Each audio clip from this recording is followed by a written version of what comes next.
my full name, is Balaram Stack. It's a Hindu first name with my grandfather's middle name and Irish last name.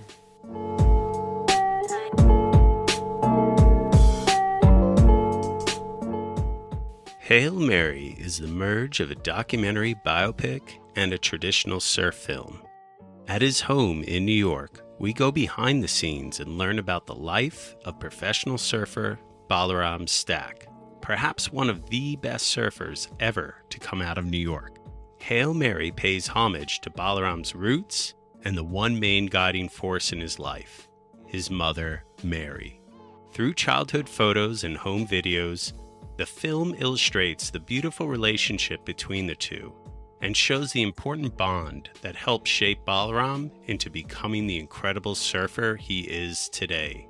Multi-award-winning independent filmmaker Ben Gulliver takes us on a beautiful cinematic journey that is Balaram's life. This is the Hail Mary podcast, a supplement to the upcoming film, where we dive a little deeper into the story of Balaram Stack and the people who have helped him along on his journey. I'm Tyler Brewer of the Swell Season Surf Podcast. On this episode, we followed the unlikely rise of Balaram from early grommethood to becoming a top-ranked amateur surfer and eventually being discovered by Quiksilver and becoming a marquee junior surfer for them. We explore the sacrifices and support from his mother Mary and the people who helped him along the way, such as Mike Nelson and Dave Juan at Unsound Surf Shop. We also get a glimpse into his initial taste of Hawaii, a place that would become key to his success as a professional surfer, and his reputation for being a top pipe specialist. We hope you enjoy Episode 2 of the Hail Mary podcast.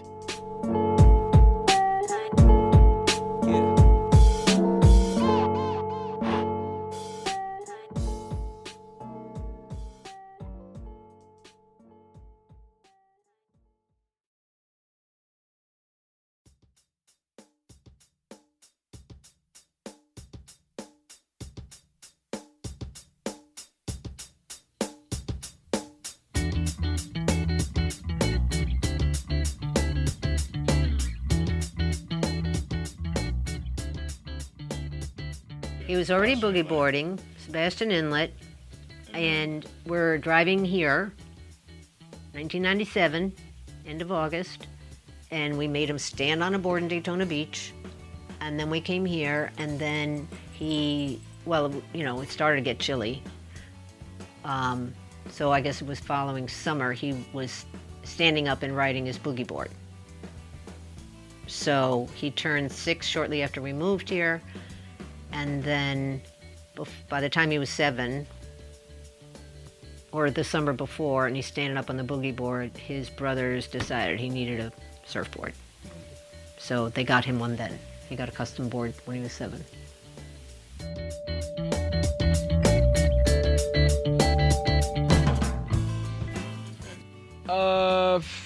I don't know, it was always the first thing for any of us, it seemed, me and my brothers, and like my brothers were into it heavy by the time I got into it. So, it was always, I don't know, the beach thing was always there, and then surfing just came with it kind of, and then snowball affected into more and more surf world things, getting into it, we knew nothing, my mom's never experienced a surf contest or a sponsor or anything of that nature, and we were pretty blind going into it. He got his first surfboard at 7. He's learning how to surf. He's looking up to his brothers. The local crew were all adults. Mostly a summer thing. And in the winter, he was all about snowboarding, and that's kind of fun. And then this King of the Beach contest I saw a flyer for, and I went in the surf shop, and I was like, should he do it? And they're like, yeah. And they're like, Mary, you don't understand. People are coming in from the boardwalk saying, who's this kid? I'm like, what are you talking about? They're all cute, they're all little, and they all surf. There was a whole pack of them. you know, TJ and Richie and the whole Blondie crew. I'm like, you don't understand. I said, Nelly, what? And he goes, he knows how to read the wave. I said, read the wave? I can't get him to read a book and you're telling me he knows how to read the wave? What does that mean? He knows what the wave is going to do before the wave does it. He anticipates it.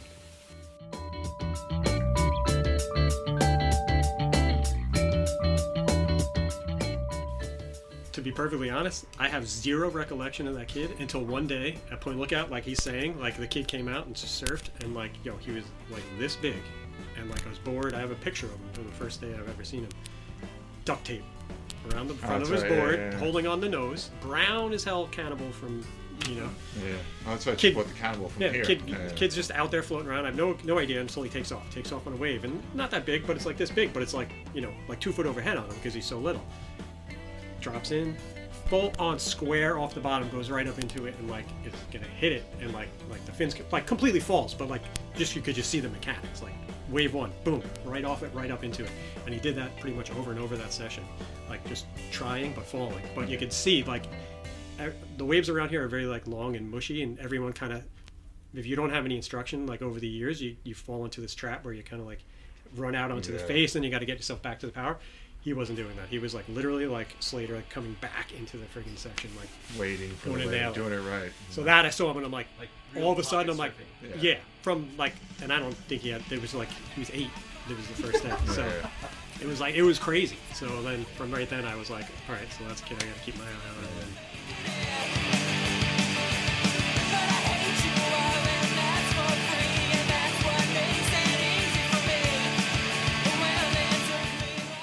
So he goes in the King of the Beach contest, and he's about to enter middle school, and he won his age group after 2 waves. His friend went down to the water and said, get out the water. And he's like, what? Is there a jellyfish? What? And he said, you already won. 2 waves, you won, okay? It's over. And then I had to leave, and then they take each age group and have the winners of all age groups surf together. So I'm back here at the house, and he shows up with 2 trophies. How'd you get 2 trophies? I'm King of the Beach. Oh, because by the time they had the final, the waves were so small, the older competitors just sank. They couldn't ride the wave, but he was so little, he was zip, zip, zip. And so he won 2 trophies.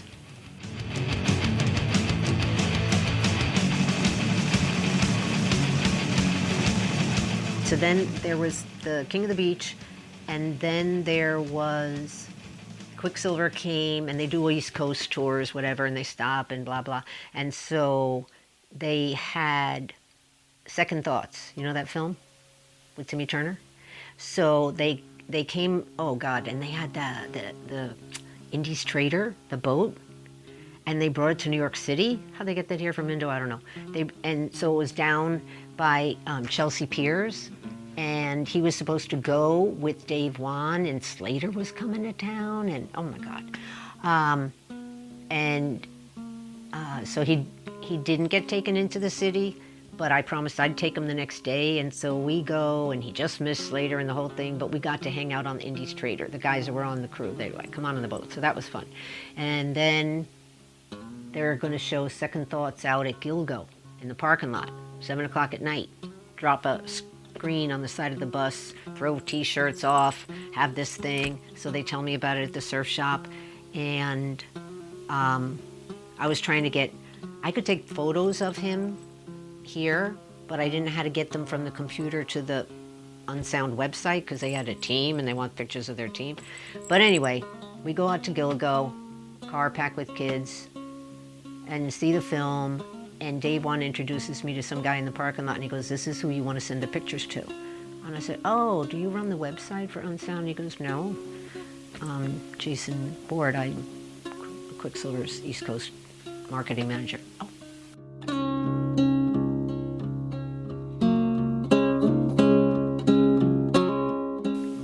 So it was like the first time when I got on Quiksilver, I was like 13. There was a surf camp they had, like a day camp, and they had the Indies Trader come through, and it was in Montauk, and we show up, and we're like, can we get in this? Like, what's up? Can my son get in or whatever? And my mom says, and they're like, sign-ups were like 3 months ago.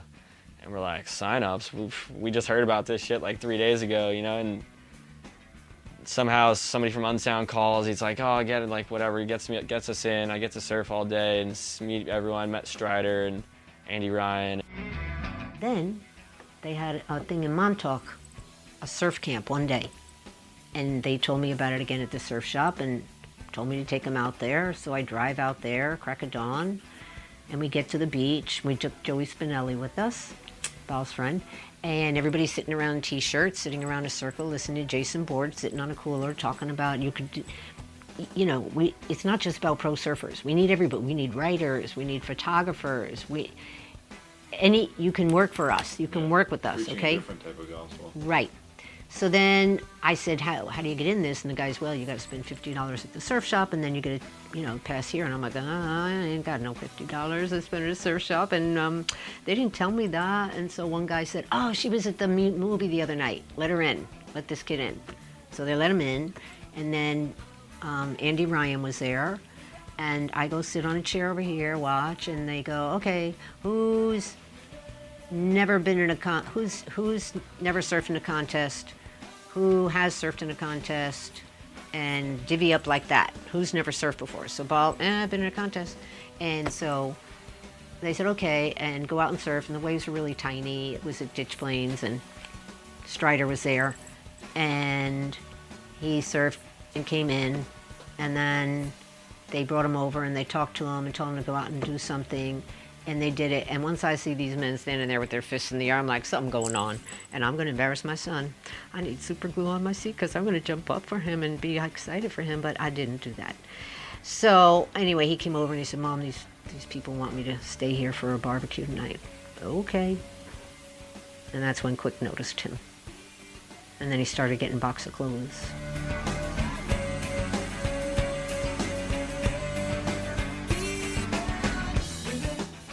And that led me into my first box of clothes, and then led me into like an 8-year relationship with them. Yeah. And that was like the first real sponsor that came through. But it was, even then we were like, what? You want to give us a free box of clothes? Like, okay, that's fucking epic. Like, all right, we'll see you later. You know, like, thanks.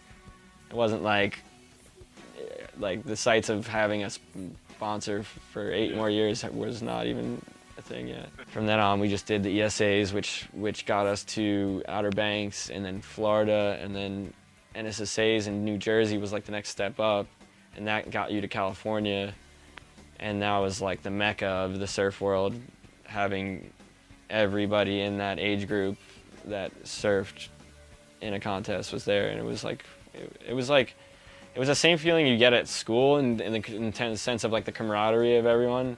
We had to get up at 4 and drive to Atlantic City and be there on the beach by 7, and driving home on a weekend from Jersey Shore was 6 hours, not 3 hours. And Montauk, there was no place here that was running those contests. It was either a 3-hour trip to Montauk, 3-hour trip to Jersey were the minimum, and then Florida and Outer Banks. And thank God for credit card, and that'll work, and we can pay it off and do this and that, and yeah. Getting into the whole surf industry, like, started with doing these contests, like local contests or whatever, and it was always taking it as it comes. We're always learning the process of everything, you know, like this is all new for a long time until you kind of get the hang of it after doing it over and over again. But it was like my mom, like, I wasn't doing these other sports at the time, and this was the sport, so my mom was always able to take me, get off work, take me to the contest that's 2 hours away, and leave 4 in the morning or something, spend all day and drive 3 hours home in the traffic and like whatever. It was a lot longer than a hockey game or a football game or whatever, but it was at the beach, you know, we got to spend the whole day at the beach, and that's, I think, how she was able to really accept it and be and love it, you know. Like she is the biggest surf fan of all, you know. It's pretty cool. It's wild that she was so down for it, you know, like this new adventure that we don't know about, but one thing we know is that it's on the ocean, you know, like that's enough, you know, to keep the drive and keep like getting deeper into this world.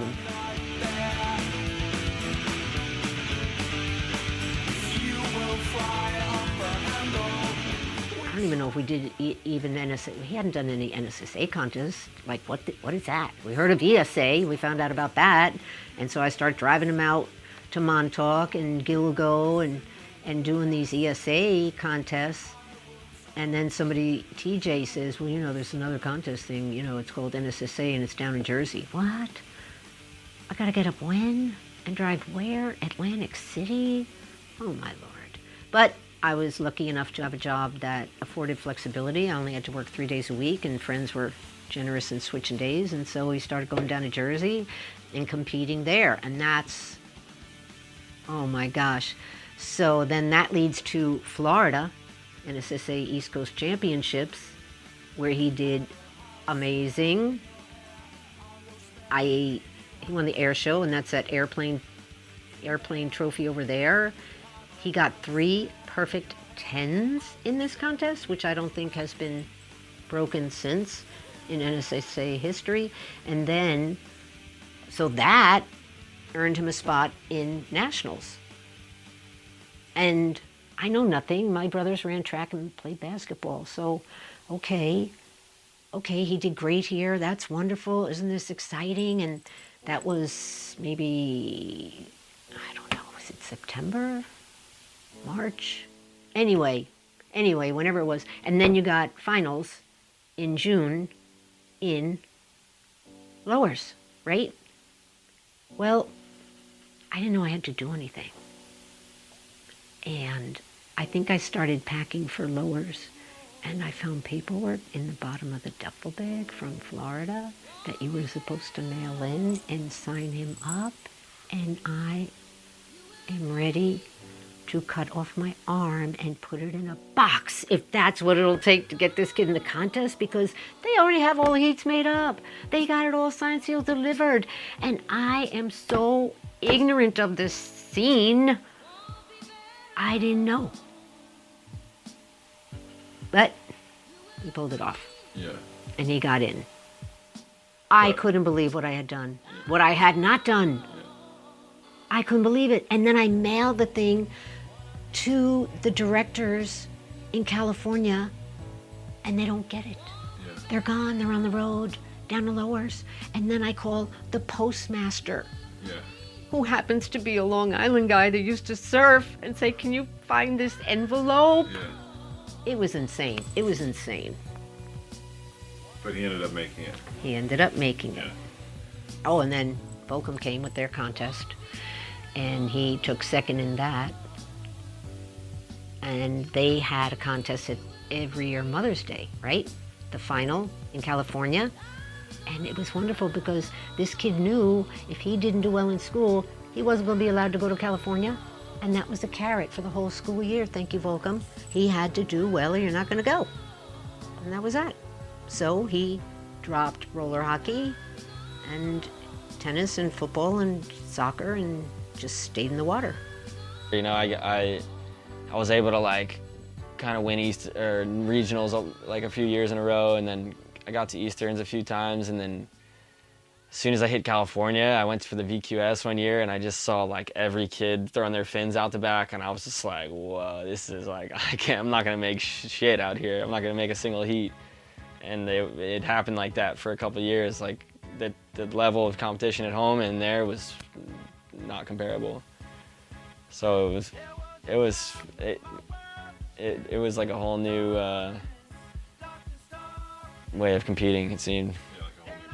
I was just remembering, I'm like, how does everyone in the water right now know how to throw their fins, and they're all like fucking 12 years old? Like, I couldn't believe it. There was a clip at that time, oh my God, somewhere on Surfline, and it's called Blizzard Barrels. And I am literally sitting on the cement at the top of the beach in a blizzard with the heat on, and he is in that water, and there are other people in, thankfully. But I'm like, good luck. I'm certainly not going to be able to be the one to save you. but that's where it was, February, and he's surfing in a blizzard. Early on, I started surfing in the snow. I think the first time was when I was maybe 8 or 9, and I had to wear a 4.3 with a spring suit on top and a detached hood and boots and gloves, and it was so stiff, like I could barely put my arms down, you know, like the waves were firing and nobody was out at Malibu, and there was about a foot of snow on the ground, and I like barely got out. I got like 2 waves, could barely cut down the line, and I was just amped to have gotten a wave. And then that was, I think, the first year, and then after that, the Quiksilver made I had XL women's suits. I had to wear the women's suits because it was the only ones that were close enough to the size, but they were all big in the chest, so it filled up with water constantly and was freezing. But then after that, I got to Quiksilver hooked me up, and they started making Grom suits, and I was able to get some of my size. And then you just were like, just down to go. But yeah. So the winter thing was such an attraction at the start because every time I'm in school, and there's snow on the ground, I know the waves are good, and it happens so often. I'm looking out the window and watching the wind go offshore, and I'm like, fuck, like so often, and it was like that. The fact that it was good in the winter so often made the cold irrelevant. The cold was not a factor at all. It was just like the waves are good. You know, we don't have any waves all summer, so the waves are fucking good, and we're out. And so the cold was never a problem. So now that cold is a problem for other people, I get to go and find places without anybody around, and that's become like the biggest like attraction to it. It's just no crowds, and the cold feels good, you know. Like I love wearing a wetsuit. It feels like body armor and like just comfortable. And some of the best waves that are most uncrowded just seem to be in the cold water.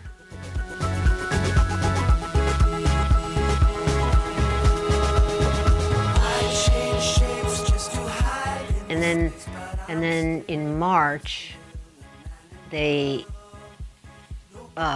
wanted him to go to Hawaii and surf with Keanu, Singh, and put the New York and the Hawaii together and see how they do. Like his mom was like, should I let him go to Hawaii? And we're like, well, if you want to become a pro surfer, that's the only way it can happen. You know, he's lucky. He was fortunate enough to know like a lot of good people. The first year I went to Hawaii, I think I was 13, and I believe I was 13.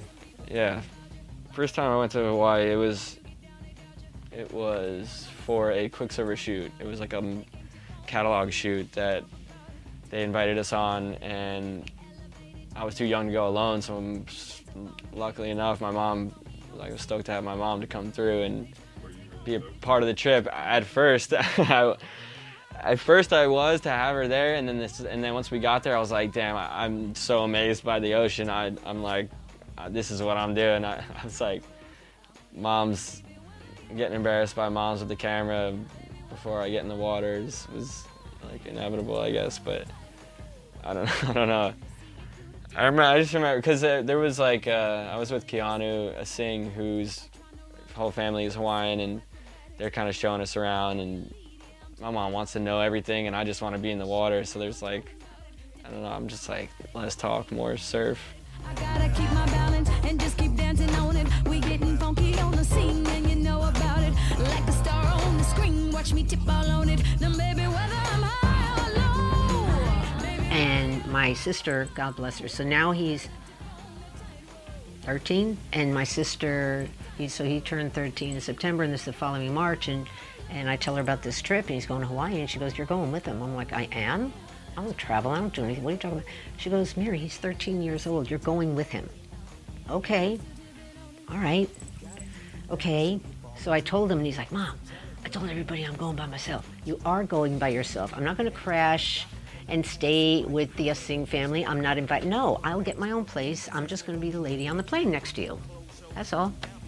Get my car, get my own place to stay. And I had an 18-year-old girl, daughter of a friend of mine. She's like, I want to go to Hawaii. I'm like, get a ticket. You can stay. I have a place to stay. I got the car. Just get a ticket. You can come. So I had an 18-year-old sidekick for the trip.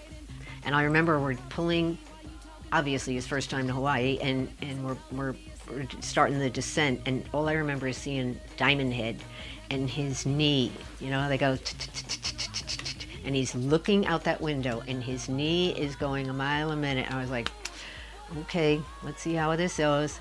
And we had one cell phone to share.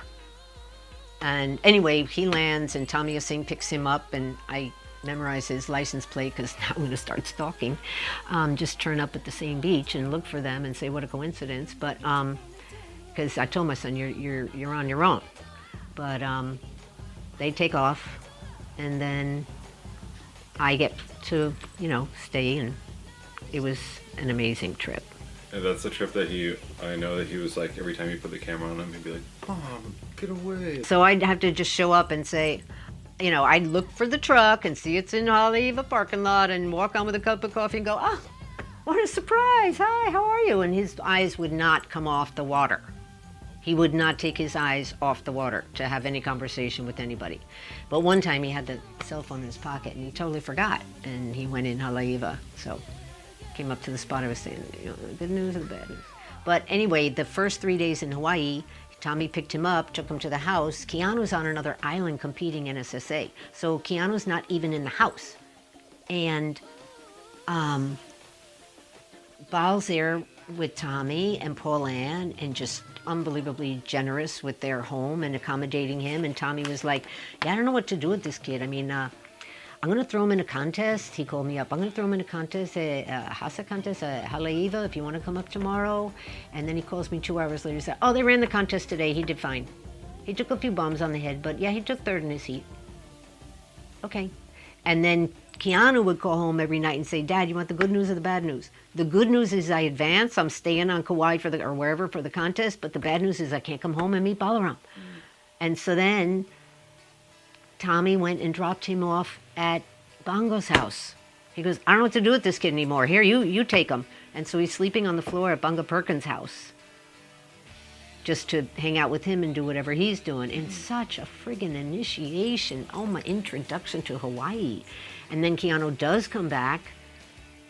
And then Bal gets to follow Keanu and paddle out at Pipe for the first time in his life because of who Keanu is and because he's being graced in like this. And what? I mean, kids from New York just don't get to go to Hawaii and paddle out at Pipe. It doesn't happen like that.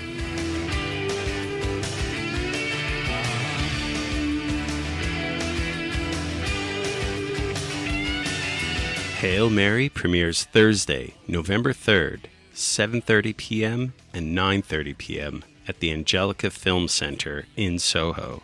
Go to @HailMaryTheMovie for more information on Instagram. The film and podcast is presented by Fat Tire Beer and Electric Sunglasses, with support from Chili Surfboards, Unsound Surf Shop, and Volcom. All profits from the premiere will be going to the Clean Ocean Action Organization.